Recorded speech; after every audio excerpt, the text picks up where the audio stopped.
All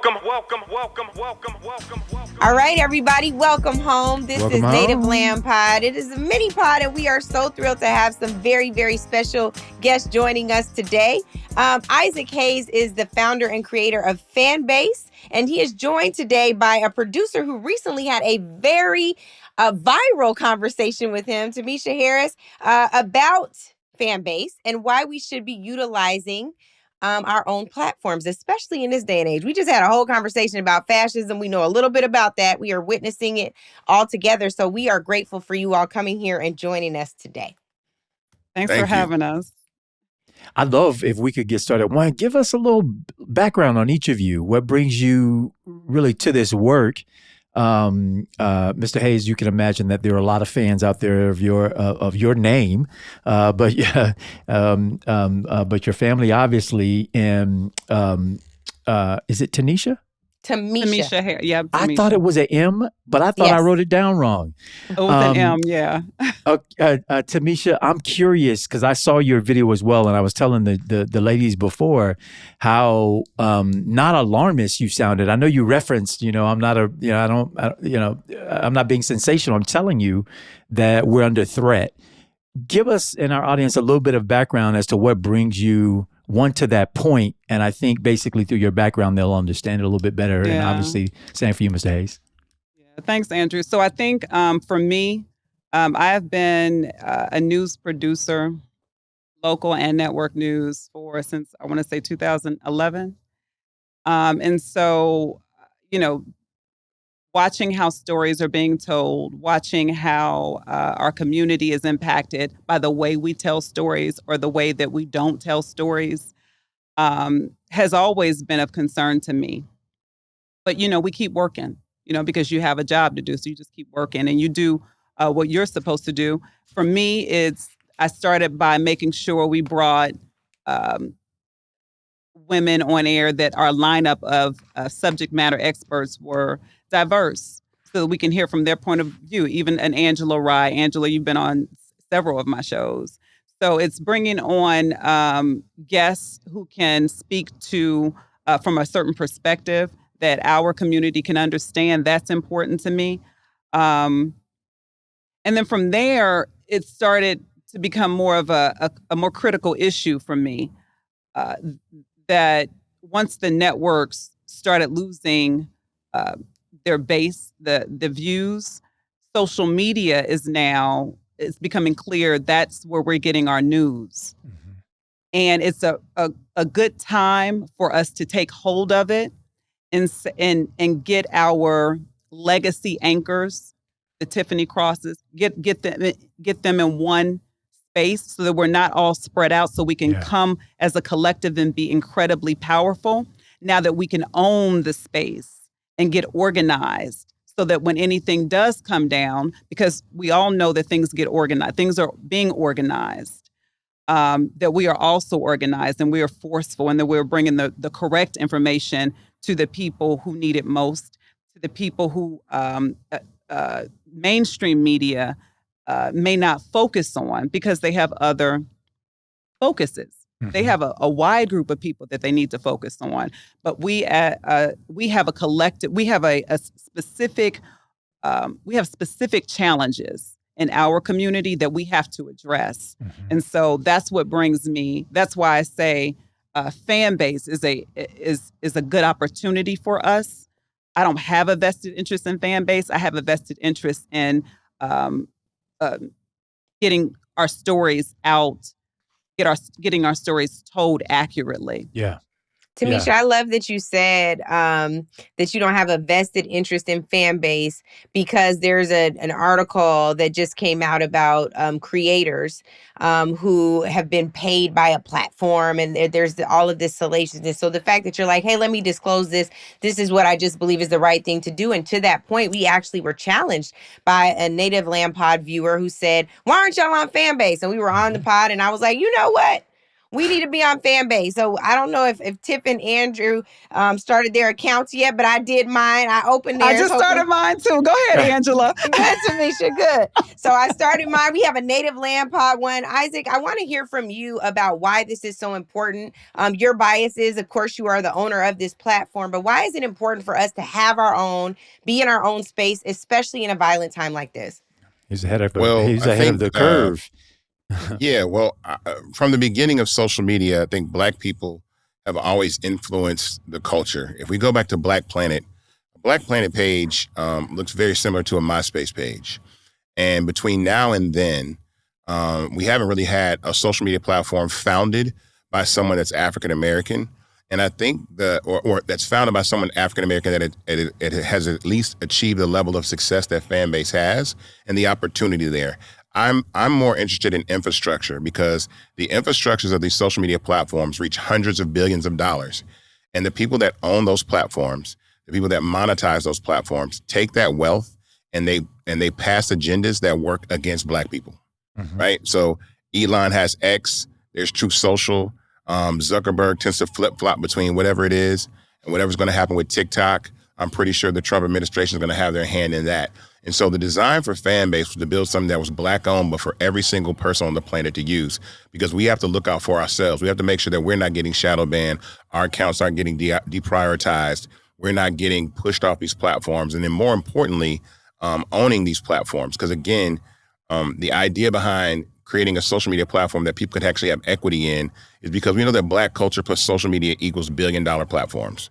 But we never have equity and ownership in these platforms. And then we beg to be respected. We beg to be let in. We beg to be acknowledged. We beg to be equal. And no one has ever gone and just taken the step of, let's build the infrastructure. Like, I always look at Black culture as like vibranium. This is our vibranium. We're the only people on planet Earth that can make this. We're the smallest culture group on the planet, and we're the most influential African-American people. When you pour Black culture into a shoe, you get a Jordan. When you pour Black culture into a record player, you get DJ culture. When you pour Black culture into a phone, you get social media. But we have to think about who's going to own those infrastructures first, because they're literally scaling these things to hundreds of billions of dollars. And we have to start creating generational wealth. And on top of that, we have to start creating wealth collectively. I am happy for everybody that's Black in this country that has had individual success, all the millionaires and billionaires, but that is doing nothing to pull Black people out of the wealth gap. So what we need to start to do is invest in infrastructures that are technologically based, so tech-founded, tech-based, that need Black culture to survive, and then invest in those by the thousands, and then scale those platforms to hundreds of billions of dollars. Not $1 billion, not 20 billion, 200, 300 billion. Like ByteDance is worth $330 billion. Instagram, separated from Meta, is a $400 billion company. Meta itself has a $1.85 trillion market cap. We need something like that in our community that we own. So rather than having one Zuckerberg, we can have 23,000 multimillionaires and billionaires that have invested in a platform and scaled it up. I know you guys have to jump in. I just want to say one thing real quick. If I'm looking at, just as a viewer, as a person who watches the news, and I'm watching Tiffany, and I trust Tiffany. Tiffany is the person that I watch every single day, every single night. I trust Angela. These are the faces that I'm used to seeing. So I trust them. Andrew, if for whatever reason you all are shadow banned, the trusted people that I need to get to, I can't get to you, especially when there's information that needs to get out. That's my big push with Fanbase right now. Particularly with this administration, if there's something that needs to get out, and for whatever reason, these tech founders are acquiescing to this administration, our community can't afford not to hear what Angela has to say, not to hear what Tiffany has to say and Andrew has to say. We can't afford it. We have to know what to do. So that's why it's important for us to be on a platform that will not silence us, regardless of how you feel about a Isaac or whatever. It's bigger. I wanted to jump in here. One, just for context for our viewers, Isaac, you referenced ByteDance. That is, of course, the parent company of TikTok, which they, a court, the DOJ, the FTC, all the people said you have to sell TikTok in order for it to operate here in the United States. So it's caught up in a lot of policy.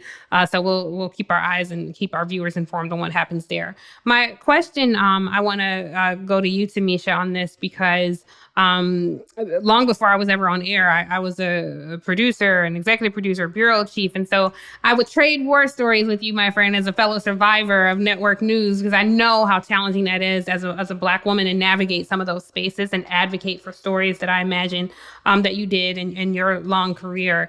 Part of what you're describing, I have experienced as a double-edged sword.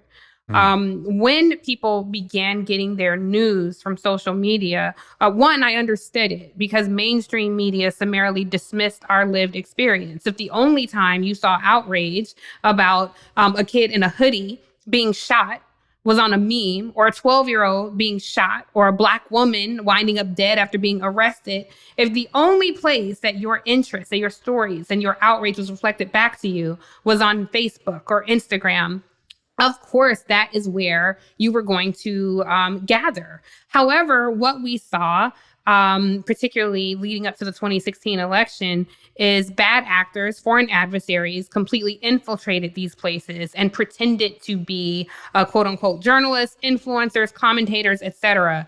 And they were gaining traction. Of course, that was the IRA, the Internet Russia Agency, who spent millions of dollars on these campaigns, reaching millions of Black people. And we certainly saw the results. Now, you cut to years later, I imagine China has some vested interest in the information we get. I imagine Iran has some vested interest in the information we get. So as social media became more democratized and who has a voice, I do fear that people missed who is an actual reporter, who is a journalist, because having an opinion does not make you a journalist. I mean, Native Land Pod, we are technically under a news category, but we are not reporting. I try to inform. I think we all try to inform, but it's a lot of opining. And so because someone comes out and, because someone has 2 million followers and their podcast gets 2 million viewers, people will take a Joe Rogan like, oh, you're a voice of authority. And that to me has created a danger. It has aided misinformation and disinformation. Yeah. So as you're promoting people getting their news on social media, how do you balance that with who to identify as a trusted voice, how to know the difference between someone who is a commentator offering an opinion, someone who's an actual reporter who did the reporting themselves, someone who's citing someone else's reporting, because those are all very crucial things, especially at a time like this when fascism is on the rise because of misinformation and disinformation. I love that question so much, Tiffany. And here's why. We're moving to social media, whether we like it or not. We're here. So whether we like it or not, we're already here. This is mainstream TV, right? There is a clear difference in anyone. If someone wants the real information, there's a clear difference in a Tiffany Cross as opposed to someone who just started as a journalist or someone who doesn't have the information, because Tiffany is going to give us the background story. Tiffany has done the research. You hear it and you know it, Tiffany. You know when you hear a real journalist, that person is going to give you both sides. That person is going to bring on guests so we can get the full picture. There's context there. A person knows if they want the real information, it's very clear what Angela sounds like. It's very clear what you sound like. That's not going to be hard to differentiate. Do we think audiences are sophisticated enough as we continue to cord cut from cable news, right, after being ignored? Younger generations are not reading newspapers. Like, they literally, I hear so many people say, I want to be a journalist, and they have no idea what that means. They think that means I'll get to go on TV and talk. And I'm like, journalists don't talk, they listen. Like, you are not giving an opinion as a journalist. So I don't know that people same thing. The same way we were taught, Tiffany, the same way we were taught, what is your source? We always ask that question, what's the source? Yeah. And then who's paying them? We have to know, we have to teach people how to learn. Teach people how to source if this is all the information that they need, if this is a true source. We teach them because they're just learning. This is a new space. And they need to know is this information right? We tell them. We break things down, start from the backstory. We teach them how to source news so they can become sophisticated the same way we did. It's just a different platform. And to that can I add to point, that? yes, Isaac, I actually am coming to you. So please just to add this into your answer. To that point, Tamisha, you said we are here. We are in the land of social media. This is where people are getting, I get stuff from social media on our news sites. I'm like, this is easier to pull this clip from here than it is here. Let me send this over to somebody, right? But I think that what also is important about what Tiff was raising is the ways in which these folks have been validated is by the number of followers. There have been recent reports that talk about the number of conservative hosts or influencers who pay for their followers. They actually didn't earn those people. They're not, right? They're these audiences that have been curated and built because they were able to pay for them. So Isaac, can you talk about how fan base is different in that regard? Can you buy followers on fan base? If not, how are you preventing that from happening? No, you can't buy followers on fan base, but more importantly, I want to be very clear that linear television is dying. And even the way that we consume all media, and I mean music, I mean podcasts, I mean Netflix, Hulu, anything that you consume media-wise is going to be distributed through a large social network in the future. It is not, we're not going to get on our TVs and go to Netflix. We're not going to go to Hulu. Yeah. We're not going to turn on DirecTV or Xfinity. We're going to go and watch all of these things, listen to these things through a Facebook, through an Instagram, through a Twitter, through a TikTok, or a fan base. That's how all media is going to be consumed. It's going to be pushed all into one place, and that's how we're going to receive all of our information, be it entertainment, fun, community, all these things. And so I'm not, I didn't build a platform to silence people or even pretend or buy fake followers. I actually built a platform so that people can have the reach that they actually have. On these platforms, you're suppressed. On Instagram, you're suppressed. On platforms like X and TikTok, you're suppressed because your reach means money. So if you're someone that has 100 million followers on Instagram, they're not letting you reach 100 million people because 100 million people garners the ability to charge $8 million for a 1-minute commercial like we do on the Super Bowl. So really, ever since video got added to social media, it turned every single person on the planet into a television network. We are all TV networks. If you have a social media platform and you have video, you are a network. Now on Fanbase, it's free to download it, free to use, and even free to post content. But you can simultaneously take content and put it behind a paywall and charge as well. So now it gives the freedom for every single person on the planet to be their own content provider to a community of people that are going to consume content as a community. We're going to watch shows together, and we're going to talk about them in audio rooms, and we're going to chat about them in real time, the same way young people are doing on Twitch. And so I'm ahead of the curve. I understand that this is where everything is going, that the new networks of the future are human beings and not networks themselves. So the infrastructure just has to be fan base, again, which is why Isaac, how do you regulate? Because you're saying what? Because if everybody is their own network, and you're saying I'm free to download, something I find very curious, like Angela saying that these conservative people, they buy their viewers. It's very true. They also frolic where they're bots or they're real people who, Blue Sky was a platform that, was, I think, skewed to the left. And so a lot of people were there. And then as it grew in popularity, this huge surge of MAGA people came and started, dropping fake information there, harassing people. How do you regulate? Their regulation determines, what constitutes hate language or hate speech, what's appropriate. If somebody uploads, naked pictures or porn, if somebody's spreading disinformation that is spreading disinformation, what does the regulation look like on Fanbase? Well, artificial intelligence is a real big part of how you monitor content now. Human moderators were hard. It's impossible to moderate content with just human beings. And so when you think about content ingestion engines that are see what's written, see what's spoken, see what's in the video, there's a lot of platforms that use that, and it's called moderation software. And AI makes it faster and easier to do.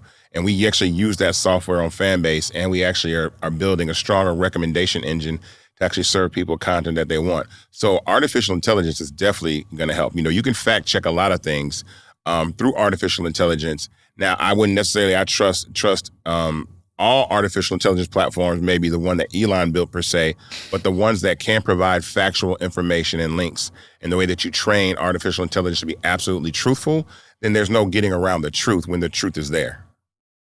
You know, Isaac, just picking up where you left off, I think it's also important that in these communities that we police each other, that there's accountability by the folks who are signing up and subscribing, who are contributors. I think, you know, and Tiffany, you know this well, I think just the democratization of access through these technologies to people has, yes, inflated a lot of people's personalities, and there's a lot of mess out there, and a lot you don't want to get into the ears and under the eyes of your kids and friends. But I'm curious to know, as you talk about building wealth for our community and ownership for our community, and certainly the opportunity for authentic and real truth tellers to be heard, not censored, not reduced to the algorithms, so that you never get to hear their voices and access their content. How, it's one thing for you to make it, and it's another thing for you to have a community of folks, because I think, frankly, more begets more. The more of yous that exist, the more of us that are out here demanding it. And then we start to expect it. And then we start to say, if it isn't this, then I don't want it. What's the community look like of folks who are also building, frankly, as you all climb? Are there more of you? Yeah, so fan base is just an organic community. Right, of course. This was started with seed investment from myself, and then investment from people that decided that they wanted to own the future of social media. Roland Martin. Community is heavily African American. Yeah, of course, absolutely. Shout out to Roland. But it's people that believe that we actually really need to be able to say the things that we want and have a way to speak. Now, my concern in talking to you guys, and I get a little concerned with Black media, is that I feel like in this area, Black media does not do what Black media should do a lot of times in highlighting the stories that can uplift our community or bring attention to things like that. You mentioned Blue Sky. Just the sheer fact that 25 million people went from X to Blue Sky in 60 days raised the value of that company to $700 million. And it was just the sheer volume of people deciding that we want to leave one place and go to another place. And so it's just the actual fact of downloading. That's why how Tamisha and I got together. Tamisha said, Isaac, I need to come talk to you. And she was like, fan base is an emergency. If we don't get on this platform, we're not going to have a place where we can have our conversations, meet, organize virtually, to create physical organization and activation. And so that's the part that's extremely important. I understand that social media was a toy from 2004, all the way up to maybe 2016, but now it is a tool. And we have to take control of the tools that disseminate the information to our community. And so it's open for everybody. Like I said, we're in 190 countries and territories, and we're both on iOS and Android. So this is a global platform. And when we talk about Africa coming on widely to the internet in the next few years, it's almost 2 billion people that will be platformed. And who's going to own the infrastructure of the platforms that they use to communicate and do that? And so Black people have to own our own sources of media and have those conversations. And so when I say, if you can't say what you want, how often you want, the way you want, that's what I call media.